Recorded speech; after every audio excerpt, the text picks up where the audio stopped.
when you start doing that level of self-work and becoming more, your partner also has to do that. The more intentional you become about yourself, the more aware you become of everybody else's intention or lack thereof. That part, yeah. And Absolutely. that becomes extremely uncomfortable for those who take up space around you who aren't doing that self-work.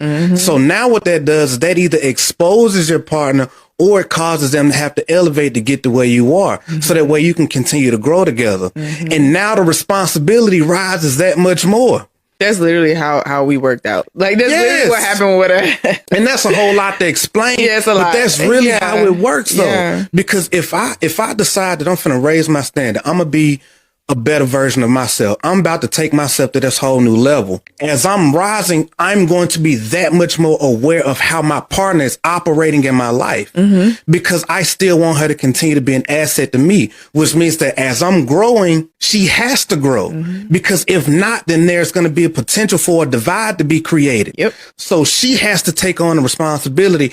My wife, you have to take on that responsibility of rising also. And that's not to say that it always happens with me, because there's been moments in our relationship where you've led that next phase of growth and I've had to get myself in alignment. That's happened multiple times, coming back and forth from the both of us. But it always puts us in a position of where, hey, you know what? Now it's time for us to go to this next level independently and together. Yeah. And we're doing that at the same time and keeping each other included. The more intentional you become about yourself, the more aware you become of everybody else's intention or lack thereof.